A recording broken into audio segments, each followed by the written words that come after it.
April 7, 1945. Tokyo, Empire of Japan. Dawn spreads over the imperial capital like a rising flame as 91 North American P-51D Mustangs of the 15th and 21st Fighter Groups slice through the crystalline morning air at 25,000 feet. In the cockpit of his silver Mustang, Lieutenant Colonel James Tapp scans the horizon, his gloved hand steady on the control stick. 6 wing-mounted .50 caliber M2 Browning machine guns sit ready, loaded with armor-piercing incendiary rounds. 1,880 rounds total, enough to deliver 80 rounds per second of devastating firepower. Quick pause before we continue if you love uncovering the real battles, secret tactics, and shocking reversals that shaped history. Make sure to subscribe and like this video. And tell me in the comments where you're watching from. I love seeing how these war stories reach history fans all over the world. Every week we bring you another untold story of courage, innovation, and survival. Alright, let's get back to the front lines.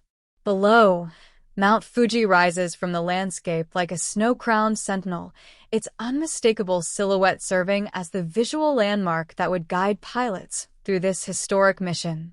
The morning sun casts long shadows across rice paddies, villages, and military airfields that had never before seen American single-engine fighters. The very presence of these aircraft represents something Japanese military planners had declared impossible. The mission is unprecedented. Escort B-29 superfortresses deep into the Japanese homeland from Iwo Jima, 750 miles away, a distance that military strategists just 2 years earlier had deemed absolutely impossible for single-engine fighters. At 0715 hours, more than 100 Japanese interceptors converge on the American formation.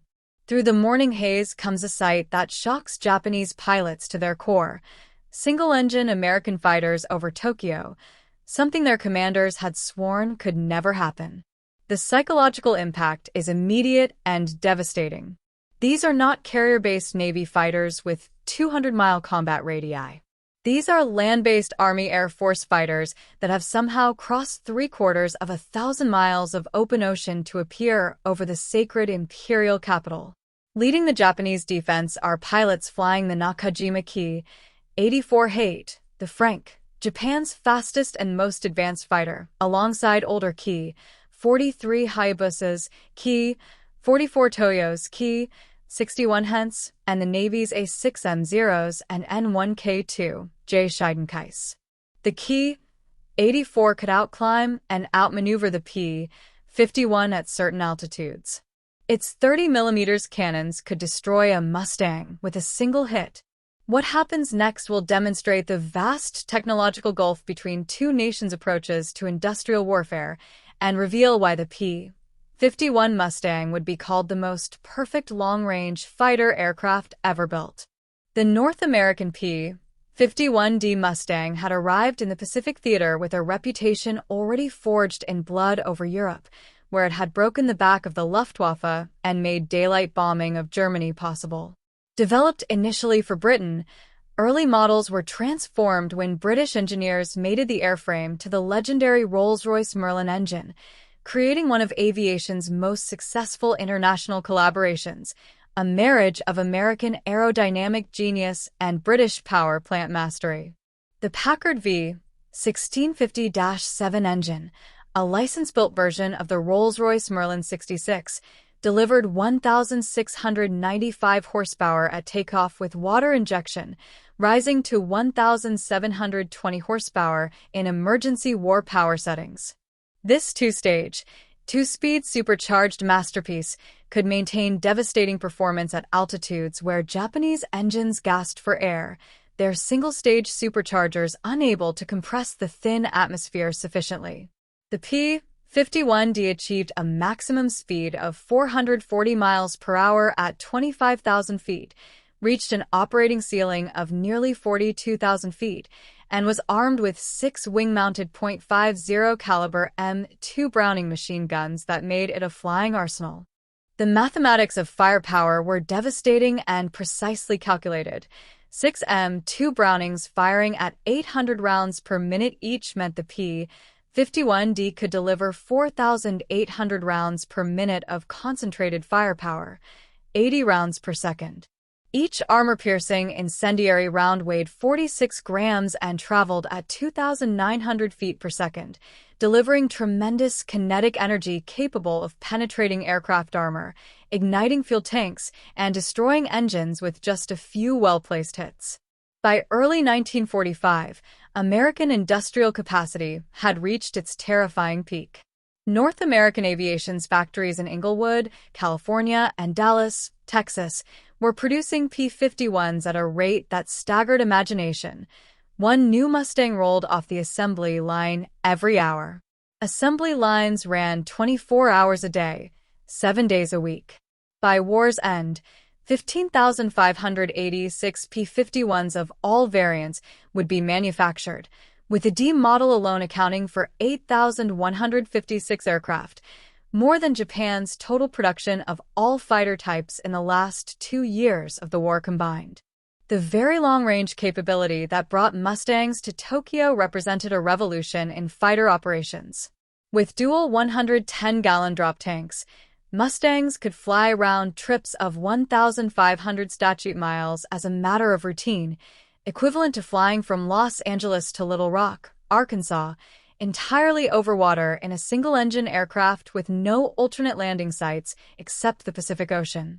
The key to this achievement lay in the Merlin engine's exceptional fuel efficiency at cruise settings, consuming just 65 gallons per hour at economical cruise, combined with the P-51's revolutionary laminar flow wing design that reduced drag by 35% compared to conventional airfoils.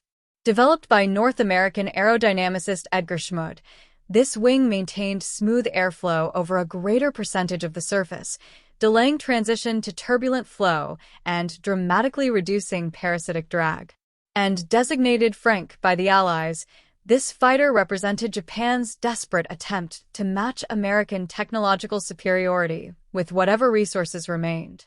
The Ki-84 is generally considered the best Japanese fighter to operate in significant numbers during the conflict, though significant numbers was relative. What Japan considered mass production, America would consider prototype runs. On paper, the aircraft appeared formidable, high speed, excellent maneuverability, and armament of two 30mm Ho, 155 cannons and two 20mm Ho, 5 cannons. But the 30mm cannons carried only 50 rounds per gun, the 20mm cannons just 150 rounds per gun, a total ammunition load of 400 rounds compared to the Mustang's 1,880 rounds. The Ki-84 was powered by the Nakajima Ha-45 Hamar, an 18-cylinder radial engine with fuel injection and a single-stage, 2-speed supercharger using water methanol injection for 2,000 horsepower at takeoff.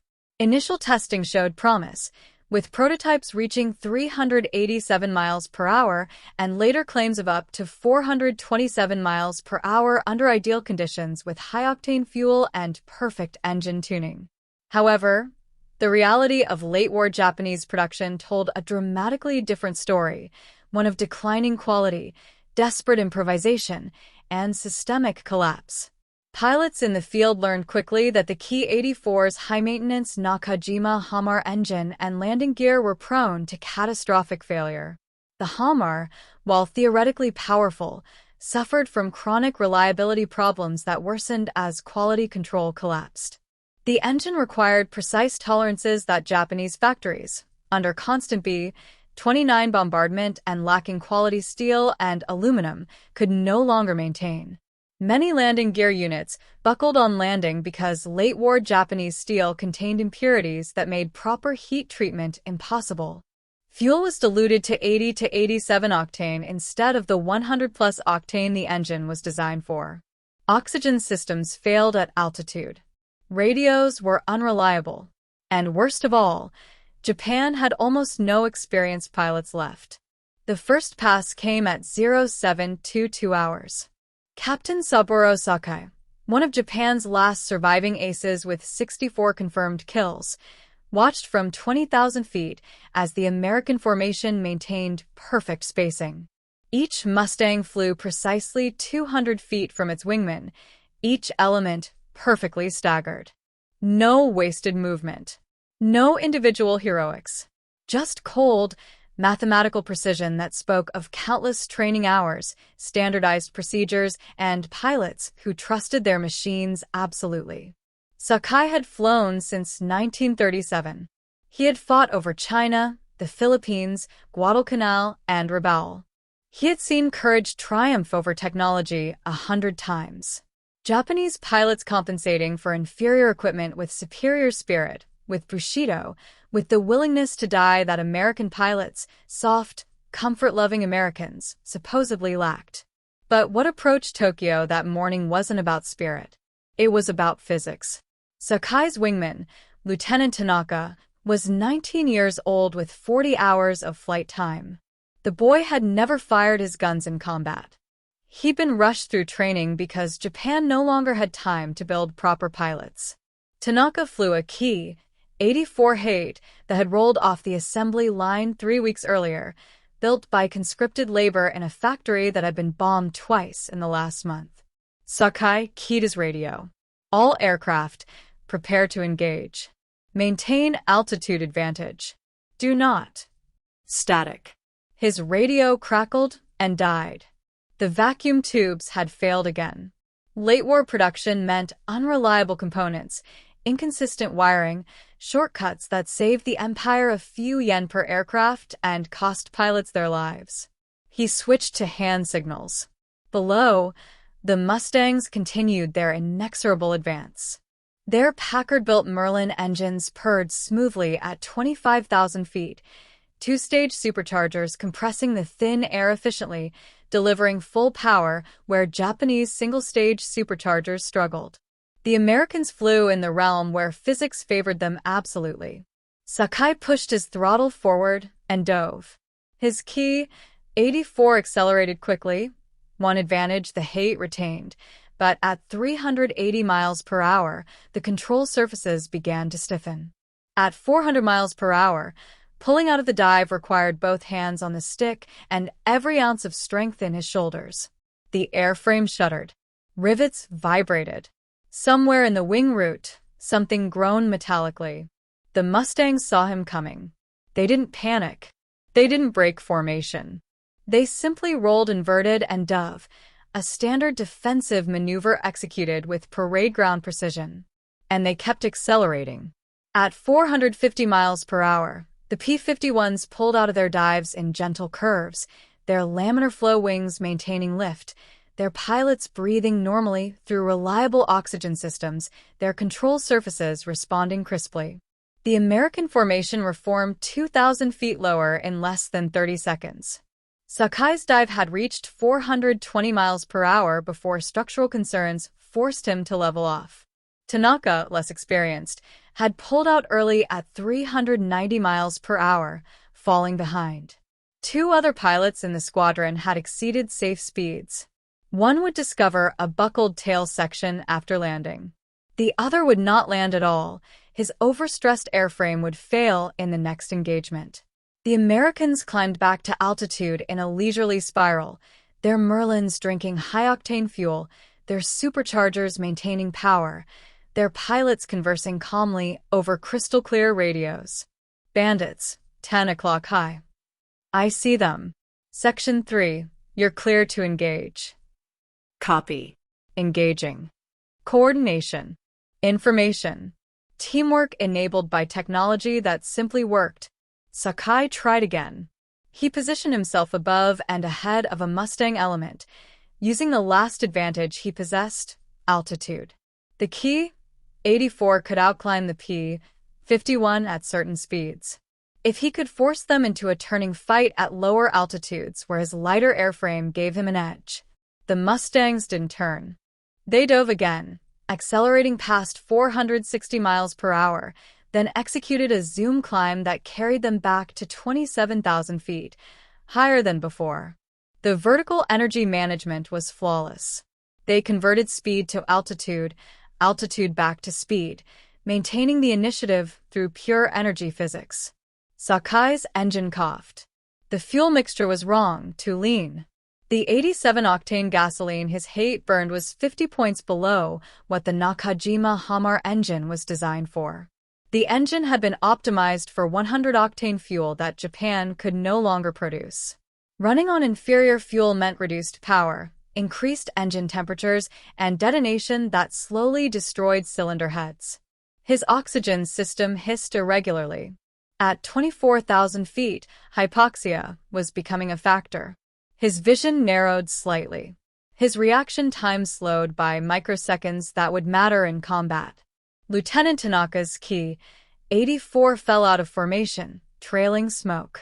He'd pushed his engine too hard, and something internal had failed. A piston ring, perhaps, or a cylinder head cracked by poor-quality steel. The boy managed to glide toward an emergency airstrip, his 19 years ending not in glory, but in mechanical failure. The Americans noticed, but didn't pursue. They had a mission. They maintained formation. Sakai's ammunition counter read 50 rounds for each 30mm cannon, 150 rounds for each 20mm cannon. A total of 400 rounds. He could fire his 30mm cannons for exactly 3.75 seconds before they ran dry. His 20mm cannons would last 11 seconds. Every shot had to count because there was no margin for error, no second chance, no spray-and-pray tactics. Each Mustang carried 1,880 rounds, enough for 23.5 seconds of continuous fire from all 6 guns, or nearly 2 minutes if fired in controlled bursts. They could afford to miss. They could afford to saturate an area with lead. They could afford to learn from their mistakes because they had ammunition to spare. Below, another Ki-84 attempted a head-on pass, the samurai approach, courage against courage. The Mustang's 6.50 caliber machine guns opened fire at 800 yards. 80 rounds per second converged on the Ki-84's engine cowling. Armor-piercing incendiary rounds punched through aluminum, ignited fuel lines, shattered the Homare's already fragile cylinders. The Ki-84 disintegrated in midair. The Mustang didn't even adjust course. It flew through the debris field and rejoined formation. Sakai understood then what he'd been denying since the Americans appeared. Bushido, the way of the warrior, meant nothing to physics. Courage couldn't make a single-stage supercharger perform like a 2-stage model. Willingness to die couldn't increase ammunition capacity. The samurai's spirit couldn't make 87-octane fuel burn like 100-octane. A younger pilot might have pressed the attack anyway, choosing death over dishonor. But Sakai had survived 8 years of war by understanding when to fight and when to preserve forces for battles that could be won. He signaled the remaining pilots, those whose radios still functioned, those who could still see his hand signals through failing oxygen systems, and led them away from the formation. The Mustangs continued toward Tokyo. Perfect formation. Perfect discipline. Perfect machines flown by adequately trained pilots who trusted American engineering more than Japanese pilots could trust their own aircraft. Behind them, Sakai counted his losses. 4 Ki-84s destroyed, 3 damaged, 1 pilot dead, 2 bailing out, and 0 American casualties. The mathematics of industrial warfare had spoken. And courage, however pure, had no answer. For 600 years, Japan's greatest defense had been the ocean itself. Mongol invasions shattered against typhoons in 1274 and 1281, divine winds that protected the sacred islands. European powers probed Japan's coasts in the 1500s but found the logistical challenge insurmountable. Even America's Admiral Perry required a fleet and months of preparation just to anchor in Tokyo Bay. Distance had always saved Japan. Until April 7, 1945. Admiral Takejiro Onishi stood in the underground command bunker beneath Tokyo, staring at the plotting board with the expression of a man watching his religion collapse. Red markers showed American fighter positions, single-engine fighters, over the imperial capital. The distance from Iwo Jima to Tokyo was clearly marked, 660 nautical miles. Impossible, he whispered, though the evidence screamed from every radar station, every visual spotter, every terrified pilot report flooding the communication lines. His intelligence officers had calculated it months ago. Single-engine fighters had combat radii of 400 miles at most. The Americans would need carriers positioned dangerously close to the home islands, carriers that Japanese submarines and kamikazes could attack. Geography still protected Japan. Mathematics still favored the defense. But American engineers had rewritten the mathematics. The P-51D Mustang carried 269 gallons of internal fuel. Add 2 110-gallon drop tanks, and the total. At Tachikawa Air Base, maintenance crews stopped working and stared upward. Ground personnel who'd believed the propaganda about American industrial weakness now watched formations so precise they seemed painted on the sky. Advanced radios allowed the Mustangs to coordinate effortlessly. Superior training showed in every maneuver. Reliable engines meant no stragglers, no emergency landings, no mechanical failures leaving pilots vulnerable. The contrast with Japan's desperate situation was crushing. Even veteran pilots felt it. Captain Takashi Nakamura, 42 kills, 3 years of combat experience, realized with sickening clarity that Japan had already lost. Not today. Not in this battle. The war had been lost the moment American industry mobilized fully, the moment technology replaced courage as the dominant factor in warfare. He'd survived this long by being honest about tactical situations. Today's tactical situation was hopeless. Strategic situation, worse. Japan was fighting an enemy that could project power across 1,500 miles of ocean as casually as Japan once projected power across the 100 miles to Korea. Below, in the streets of Tokyo, civilians watched the contrails and understood what military propaganda could no longer conceal. The divine wind would not save them. Geography would not save them. Courage would not save them. The Americans had come to Tokyo. And nothing would stop them from coming back tomorrow. Morale didn't crack. It shattered. From flight school cadets to staff officers, from factory workers to veteran aces, the same terrible realization spread like poison. Japan's war was already over. Only the dying remained.